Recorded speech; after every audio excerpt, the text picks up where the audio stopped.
I'm Brittany Hall, project coordinator at Yukon Extension's Solid Ground program, which is funded by a BFRDP grant through the USDA. This is another installment for our DIY video series, and we will be talking about all things high tunnels, greenhouses, season extensions, and all of the DIY things you can do to keep your farm running great. Tell us about your farm. What do you produce and where can folks find you? Yeah, so here at Daigle Farm we produce a whole bunch of different types of vegetables, pasture-raised poultry and Thanksgiving turkeys, along with pork, which I wish we could show you, but we don't have any pigs right now. And so people can find us at www.simplygrowingfood.com. Simply Growing Food is our slogan here at Daigle Farm, because that's all we're doing. And so there, or on Facebook at Daigle Farm. And we have a ton of videos and a bunch of informational clips online you'll be able to find and go from there. Great. Yeah. Well, let's hear about your high tunnel. So you just recently built this one, right? We did this last June, right? We were talking about what day? Yeah. I want to say about a year ago, exactly. Yeah.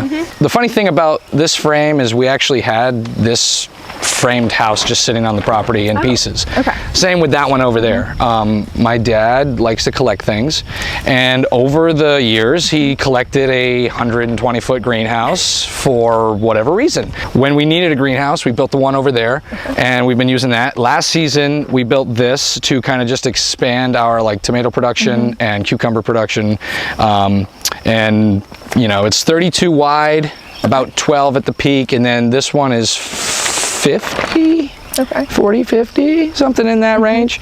Whereas the other one is 60 feet, but it's the same dimensions. I mean, we just didn't have a space to put all 120 feet, you know, and that's a big space to heat. Yes. And I don't like heating the one we have because, well, we just switched to wood heat, so that's a little bit different. It's a lot better than the propane. What was your total project cost, once you finished building the high tunnel? So this one here, our only real cost was actually in the lumber, all the hardware, all the piping we had. I did buy some metal, no more than $50 worth of metal to do the ribbing, and then probably $300 worth of baseboard here, and we luckily had the lumber already milled, so I couldn't tell you what that cost, but I could tell you what it roughly would be, maybe $100, I don't know. It's trees that we cut down, so we got a lot more than what you see here when we did it. And then the poly, we actually, it was a weird situation. We really needed some poly, and I was just dragging my feet and ordering it. And one day I came home and there was this white roll just sitting out here, full roll. Didn't know where it came from. Nobody knew where it came from. My folks had no idea. You didn't know. Nobody knew. So we went probably 6 weeks without knowing where this roll of white poly came from. And then we put it on and whatever, and we had actually extra. And then come to find out, it was a friend's employee who ended up getting a big roll to do a slab on his farm or whatever. He did. He wanted to cover his slab with some poly, so he picked up a roll and didn't need the rest of it, and heard that I needed it, and just dropped it off. Didn't text me, didn't say nothing. You know, these old school guys. I don't know. It would have been what, $500 if we bought it? Oh, easily that. Easily. Yep.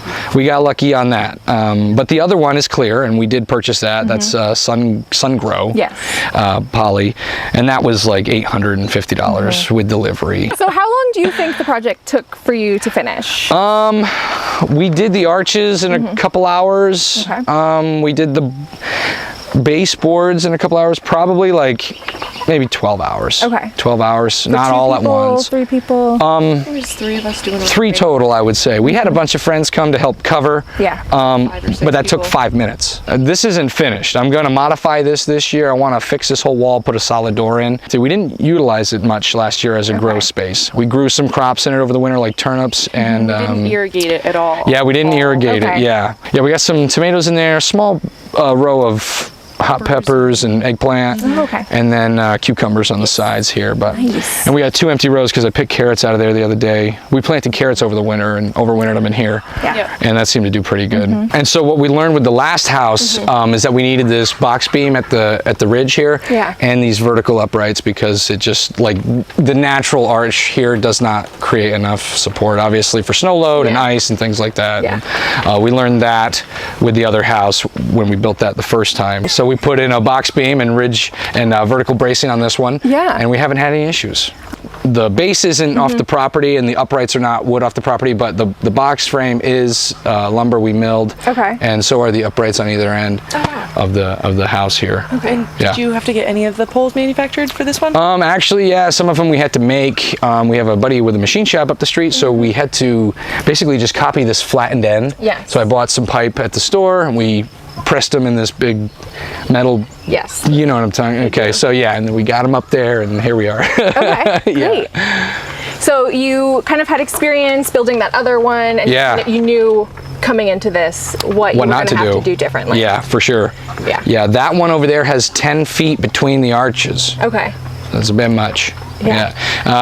This one has 5. Okay, I was gonna say we 4 doubled or 5. up the arches, so it's much stronger, like this way for sure. Yes. And we reinforced with all this new ribbing. All right, so this is the first high tunnel you built. Yes. On the farm here. And so this one didn't go quite according to plan. It did not. So we put it up the week of Thanksgiving 2018, I think. Okay. That weekend, we covered it and everything, and we got an ice storm. And so I didn't have the box beam for the vertical support, and I didn't have the uprights, and the whole thing collapsed. I mean, it broke. Right after you. Yeah, like 3 days. 3 days. I didn't even get a chance to play anything, which I guess is good. I don't know. Pros and cons, yeah. What ended up happening, like, so this is 2-inch wide arch material, galvanized, and it snapped it right at where like it starts to bend over here, like the elbow you call it or whatever, and it snapped them right in half. All 4 of them. So there's 6 ribs here because I did 10-foot spacing.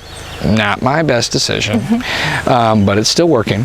And so it was like 6:30 in the morning, and my dad's like, "Hey, the house is flat."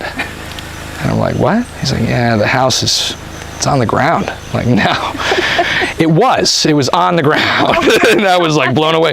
So then we got a bunch of shovels and we scraped it off. So there's a bunch of holes in it. I mean, but it was better than letting it sit here all winter, because we put it up in November with the hopes to plant it in December to try to get some things early spring, which we inevitably did, because that same day we had some buddies from a local machine shop come, 3 guys, and we got in here underneath the poly, and we were able, because the 2 end walls didn't come down. They stayed up. Of the ribs. Just everything in the middle, just right in like a bowl. And the 5 of us were able to unbolt all the broken ones and replace them and get it up. And then the same day my dad and I went and we built this box beam and vertical bracing, because like I wasn't letting that happen again. Yeah. And one of the gentlemen that I used to work with at the last plant farm, I called him because he works still in the industry, and just tried to pick his brain about what to do. And then he's like, "Did you have any vertical bracing?" And I was like, "What is that?" No. Yeah. I didn't. And so I think I should do. Yeah, and it was just a complete oversight. I was so thankful to have the help from those people that just were like, "Yeah, we'll just come on over and we know how to use wrenches." And they helped us take it apart and put it right back together in the same day, and we haven't had an issue since. Right, but if it weren't for that failure, we probably would have made the second same mistake. Same mistake, you know? So you've been very fortunate to be able to keep your project costs down, because your dad was collecting these ribs over the years. And you knew some folks at a machine shop who could help you press the braces down the sides. How did you make all of these connections that really helped you in the long run, with building these 2 houses? I would say that, well, I'm a big believer in don't burn any bridges. I think, I have had some of those relationships carry over because they, one of them is good friends with my father, but it doesn't mean that he's going to like me. So and giving people food is and when they is one thing, but then when they know that you grew it, and like that's what you do for a living, they kind of look at it a little bit differently. I would say they take it a little bit more to heart, and there's something nice about that. It's like they get it. And I think something here he probably won't say or he doesn't notice, but he's always willing to help. Probably more than I ever am. I'm not doing that. But he's willing to help anybody all the time, and I think that really carries over too, because of word of mouth. You know, he helps this person, one back scratches the other. Yeah. And I say yes really too much true. sometimes, you know. Sometimes it is too much, but it's gotten Yeah. us this far. So. Yeah, exactly. Yeah, sometimes it is too much, and sometimes you end up on the bottom. So- You know, but that's how it goes. Yeah. It comes back eventually, you know. Yeah. Do you have any advice for other farmers who are looking to build their own high tunnels? Like things to avoid? I mean, we just Vertical heard bracing that the is number vertical one. bracing has been very key for you. In New England, vertical bracing. Anywhere with snow. Can't have enough. And even in the wintertime, I'll go through with like a staging plank, Yeah. and I'll brace the arches all the way down, because you just never know. Yeah. You know, and I would always advise that too going forward. Always brace the arches when you got snow coming, just in case. Because we have this Quonset style hut, it has less structural integrity Yeah. than like a Gothic. Yes. You know, and that's something we've looked into. We're obviously not going to change this one out Yeah. or that one out, but the new one, Yeah. we'll see. I know you had these materials here, so why Exactly. wouldn't you use Yeah, this? exactly. But if you were going to do another one, you think you'd do the Gothic style. I would probably do a Gothic Yeah. style. And the other thing I would advise is, if you have the time and the extra cash, go with wiggle wire. We're switching this house to wiggle wire this I'm year. gonna get the channel. Yeah, because it's cool if you got wood and nails, but it sucks.